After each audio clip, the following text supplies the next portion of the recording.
میں آپ کا بڑا شکر گزار ہوں کہ آج کی آپ نے محفل منعقد کی اور مجھے دعوت دی، مجھے بھی بلایا اور ساتھ میں میری ٹیم کو بلایا۔ ہم آپ کی بڑی مہربانی ہے کہ آپ نے ہمیں اپریشیٹ بھی کیا، اور ہم اپنے آپ کو ذرا آپ کے سامنے پیش بھی کر رہے ہیں کہ اگر آپ کی کوئی ایسی چیزیں ہیں جو کہ آپ سمجھتے ہیں کہ ہماری نوٹس میں آنی چاہیے۔ کچھ دوستوں نے یہ ذکر بھی کیا ہے، تو یہ ایک طریقے سے ایک پبلک انٹریکشن ایک ہوتی ہے جس کے تحت پولیس کو یا ہمیں جو مسائل ہیں شہر کے وہ انفارملی طور پہ اور فارملی طور پہ پتہ لگتے رہتے ہیں۔ ادھر دو تین باتیں ہوئی، ایک بات جو کسی نے نہیں کی، میں بڑا خوش بھی ہوا اور سرپرائز بھی ہوا کہ کسی نے ٹریفک کا ذکر نہیں کیا۔ حالانکہ جس طرح آپ کرائم کی بات کرتے ہیں، مین پوری کی بات کرتے ہیں، ٹریفک بھی ایک بہت بڑا ایشو ہے۔ ہم نے اپنی طرف سے چھوٹی سی کوششیں کی ہیں، کچھ چیزیں ہم نے پروپوزلس فلوٹ کیے تھے، وہ اب میں نے ڈی سی صاحب کے پاس میں بھجوائے ہیں کہ ٹریفک مینجمنٹ بورڈ کے اندر وہ چیزیں ہو سکیں۔ ہم نے لفٹنگ سسٹم دوبارہ سے شروع کیا ہے کہ موٹر سائیکل یا گاڑیاں جو غلط پارک ہوئی ہوئی ہیں ان کو اٹھا کے روڈ کی کلیئرنس دی جا سکے، لیکن اس کے اندر آپ لوگوں کی بھی ہمیں سپورٹ کی ضرورت ہے، کیونکہ اکثر لوگ پولیس سے الجھ پڑتے ہیں اور اس چیز کو برا مانتے ہیں۔ تو جتنی سیوک سینس آپ ان لوگوں کو دے سکتے ہیں، جتنا آپ لوگوں کو سمجھا سکتے ہیں، میسج کنوے کر سکتے ہیں، اس سے ہمارا مشن اتنا ہی آسان ہوگا۔ دوسری بات رہی مین پوری کی، یہ ایک بڑا پرانا ایشو ہے حیدرآباد کا، بلکہ سارے ریجن کا، آس پاس کے جو 3 4 5 6 ضلع ہیں، بلکہ اب تو یہ بڑھتا ہی جا رہا ہے، اوپر کی طرف جاتا جا رہا ہے۔ جو ضلع پہلے جدھر یہ پرابلم نہیں تھا وہاں پہ بھی آ رہا ہے۔ اس کے اندر پولیس نے تو ایکشن لینا ہی ہے، لیکن میں آپ سے یہ گزارش کروں گا کہ اس کو پبلک سطح پہ، عوامی سطح کے اوپر اس میٹر کو اٹھائیں اور مین پوری اور گٹکا کھانے کو کنڈیم کیا جانا چاہیے، برا سمجھا جانا چاہیے۔ جو لوگ ادھر کے رہائشی ہیں، بہت سارے لوگوں کے یار دوست، گھر والے، رشتہ دار، ہو سکتا ہے گٹکا کوئی نہ کوئی کھاتا ہو۔ جس طرح ہم ہیروئن پینے کو برا سمجھتے ہیں، اسی طریقے سے اس کی آپ جب تک اس کو برا نہیں سمجھیں گے، ایک ایٹیٹیوڈل چینج نہیں آئے گا، تب تک اس کو کنٹرول کرنے میں پرابلم ہوگا۔ اور یہ بڑے اسٹرانگ مافیا ہیں، ان کے ساتھ لڑنا اتنا آسان نہیں ہے۔ میں آپ کو بتاؤں، ابھی 4 5 دن پرانا قصہ ہے، ایک ریڈ ہوا، وہاں پہ 4 لوگ پکڑے گئے، 4 لوگ ادھر سے نہیں ملے۔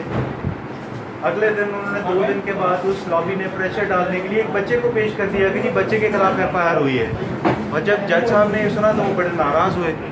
ایس ایچ او کو جب بلایا گیا تو اس سے بتایا کہ جناب اس بچے کی ولدیت میں اور جو ایف آئی آر کے اندر بندہ نامزد ہے اس کی ولدیت میں فرق ہے، اس کے اوپر پہلے سے 8 10 کیس موجود ہیں، لیکن وہ ایک کوشش تھی کہ جی کسی طریقے سے بلیک میل کیا جا سکے۔ تو اس سلسلے میں صرف پولیس ایکشن نہیں لے سکتی، آپ سب کو ہماری سپورٹ کرنی پڑے گی اور اس کو برا سب کہنا پڑے گا۔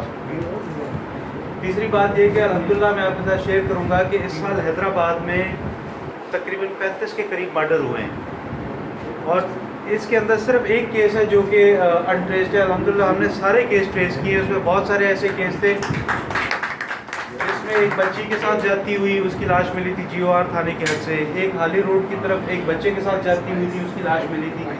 بڑے چیلنجنگ کیس تھے، اور اس میں صحیح طور پہ پولیس کی ڈیٹیکشن کا ایک ہمارا پولیس کانسٹیبل تھا جس کی لاش ہمیں بدین سے ملی تھی۔ یہ بڑے چیلنجنگ کیس تھے، لیکن اللہ تعالیٰ نے بڑا کرم کیا اور ہم شروع ہوئے، ہم نے وہ چیزیں ڈیٹیکٹ کی۔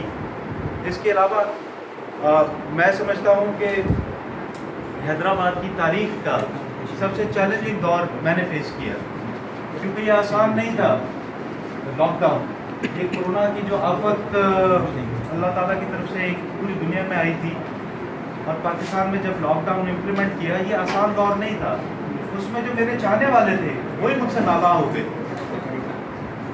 میں آپ کی بات کر رہا ہوں بزنس کمیونٹی کی، میرے سب سے بڑے سپورٹر بزنس کمیونٹی والے ہیں، لیکن جب میں کسی کی دکان بند کروا رہا تھا، کسی کا ٹھیلا بند کرا رہا تھا، کسی کے اوپر ایف آئی آر کرا رہا تھا، اور بہت ساری جگہوں پہ آپ کو پتہ ہے کہ جو باجماعت نماز تھی اس کے اوپر بھی ایک پابندی تھی کہ جی 5 لوگ ادھر جا کے نماز پڑھ سکتے ہیں، زیادہ لوگ نہیں آئیں گے۔ تو آپ سمجھ سکتے ہیں کہ میری پوزیشن کتنی مطلب اس طرف تھی، اور لیکن الحمدللہ وہ 4 5 مہینے آپ لوگوں کی سپورٹ سے، اللہ تعالیٰ کی دعا سے، اللہ تعالیٰ کے کرم سے اور آپ لوگوں کی دعا سے وہ بھی وقت نکل گیا۔ جب دکانیں بند ہوئیں لیکن روزگار لوگوں کا تباہ ہوا، اسی اسرا میں ایک اللہ تعالیٰ کی طرف سے ایک اور آفت آئی ٹیڈی دل کی، لوکسٹ کی، جو آس پاس کے ہمارے ضلع ہیں وہاں پہ یہ بھی نقصان ہوا. تو اکانومی تو آپ کے سامنے تھی، جو لوگوں کا تھوڑا بہت روزگار تھا وہ بھی بند ہو گیا. تو نیچرلی وہ رزلٹ کرتا ہے کرائم کے اندر. ایک آدمی کو اگر کھانا نہیں ملے گا یا اس کے گھر کے اندر چولہا نہیں جلے گا تو اس کے پاس کیا آپشن رہ جاتا ہے؟ یا تو وہ کوئی غیر اخلاقی سرگرمی کرے گا یا کرائم کرے گا. تو وہ چیز بھی ہم نے اس کو 2 مہینے دیکھا. آپ نے دیکھا ہوگا کہ ادھر کچھ وارداتیں ہوئی، دکانوں کے اوپر لوٹا ماری کے کیسز ہوئے، لیکن الحمدللہ وہ بھی ہم ان کو ٹریس کر لیا ہم نے، اور وہ کیسز بھی چالان ہوئے. کافی حد تک ہم نے اس پہ کام کیا ہے، اور اب تو مزید ہم کوشش کر رہے ہیں کہ اس کے اندر جو تھوڑے بہت کیس ہمارے رہ گئے ہیں ان کو بھی کریں.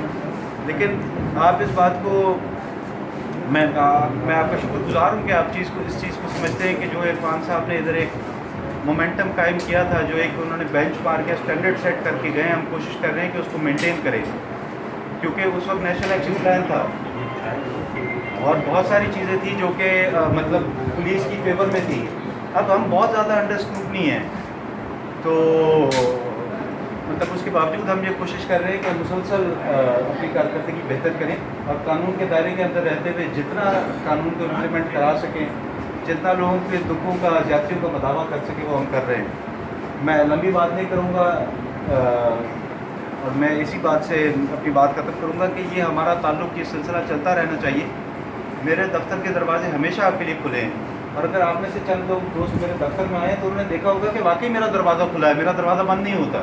میں نے اس کو کھلا رکھا ہے تاکہ اگر مجھے کسی کی آواز آئے تو میں ویسے ہی اسے بلا لیتا ہوں. تو اگر کسی کا کوئی مسئلہ ہے، کوئی مجھ سے ویسے ملنا چاہتا ہے، کوئی مجھے کہیں پہ انوائٹ کرنا چاہتا ہے، میں حاضر ہوں.